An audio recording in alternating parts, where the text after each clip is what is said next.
One of the most feared phrases in Black life was "sold down river." It signaled a forced movement that meant permanent separation, harsh labor conditions, and the near certainty of never seeing family again. This is Sold Down River.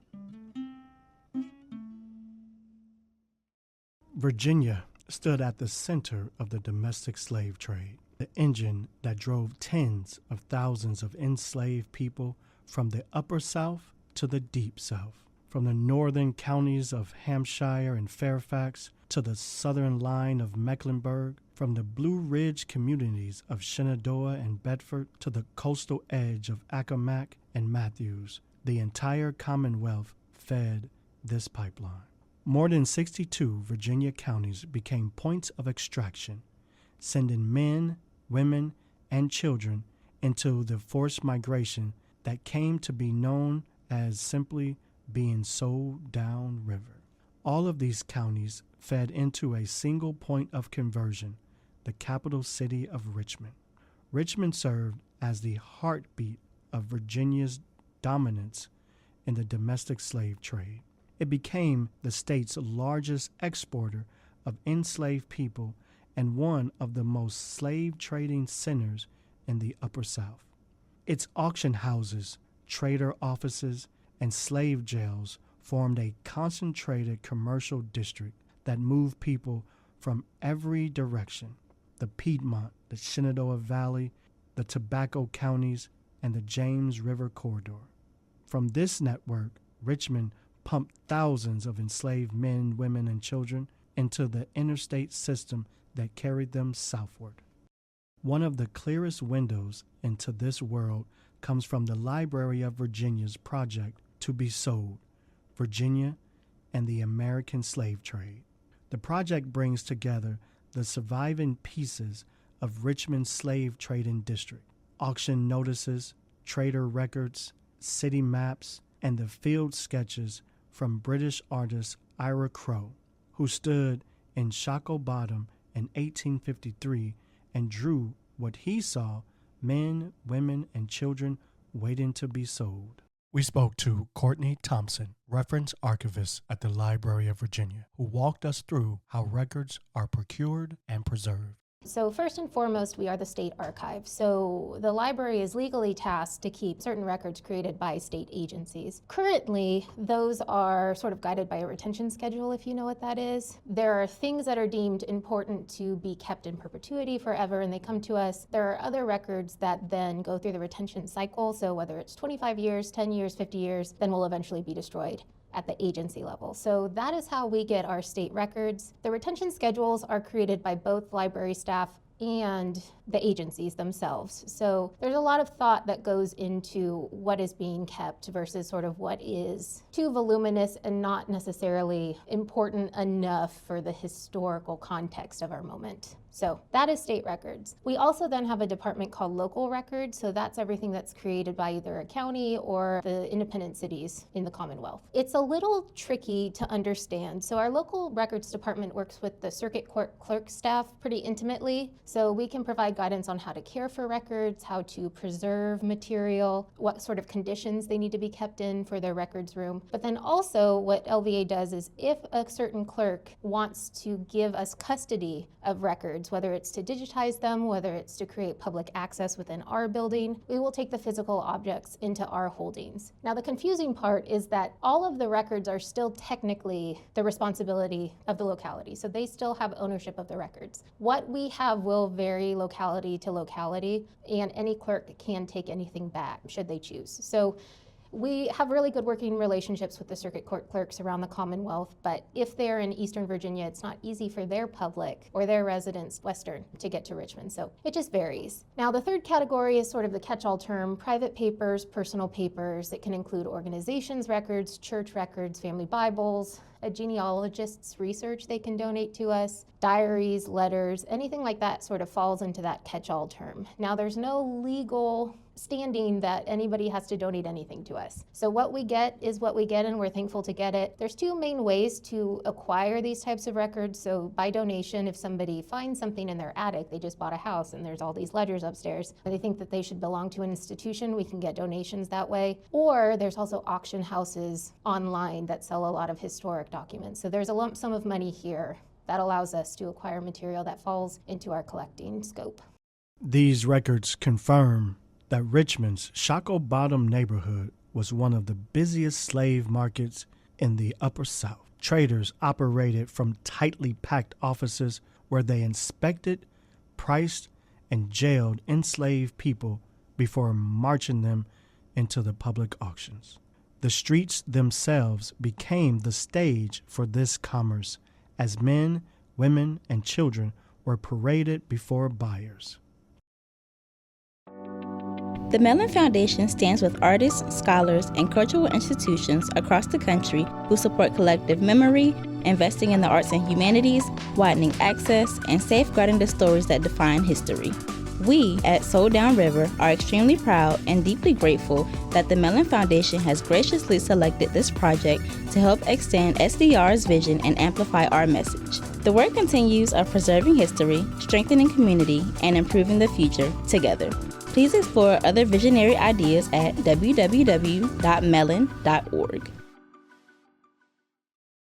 Barbara Batson, retired exhibitions coordinator at the Library of Virginia, walks us through the Ira Crow exhibit and its importance. Dr. Maury McGinnis, who was then provost at University of Virginia, was finishing up a study of Ira Crow's paintings. And so she approached us, I guess in 2012, with this proposal to see if we'd be interested in doing an exhibition. And so I took the proposal to Greg Kimball, and we had a conversation with senior management. We thought this was a really special opportunity to explore not only the paintings, but Virginia's role in the internal slave trade, which is something that no one had really, as far as we could tell, had done an exhibition on. The centerpiece of the exhibition really were the Ira Crow paintings. What's interesting about Ira Crow is, like any artist, is that they're constantly sketching. They're not setting up an easel and then painting. So Crow went into one of the auction houses here in Richmond and started sketching, and people around him got a little nervous and sort of encouraged him to leave. Basically, he was thrown out of the auction house. But he takes those sketches. Some of them are engraved and published in the Illustrated London News, and the others he takes and he creates a composite. We had done a little bit of a study with community stakeholders before we even started thinking about how to design the exhibition, just to kind of get a sense of how people read the paintings. So when you're looking at, of course, the big one, Waiting to be Sold, immediately the response was, well, no one looked like that, normally. What Ira Crow's sketches overtly missed was the tenseness and the unsettling reality of what was about to happen next. These were people being prepared for sale, a terrifying predicament marked by fear, confusion, and the knowledge that they were about to be sold downriver into even harsher conditions. Nothing about that moment was gentle or still. If you look at the drawings that Crow had published in the Illustrated London News beforehand, they're not quite that clean, they're not that calm. They know what's going to happen. And what's interesting about that painting is that it's not just men and women, it's also children. And I think a lot of people, when they think about the slave trade, don't think in terms of, they think of breaking up families, they think in terms of breaking up father and mother or husband and wife. But it also included children, and very young children. The records make this plain. Notary books and ship manifests list children, some identified as orphans having neither father nor mother, marked for sale and transport south, treated as commodities rather than children. These documents reveal what sketches and paintings could not possibly articulate, that the slave trade stole childhoods, sending girls and boys downriver with no protection and no certainty. The Virginia African American Cultural Center is a statewide hub for history, culture, and community. It brings people together through programs, performances, and exhibits that honor African American heritage and strengthen unity across the Commonwealth. The center preserves the stories that define Virginia and creates space for the next generation to learn, gather, and lead.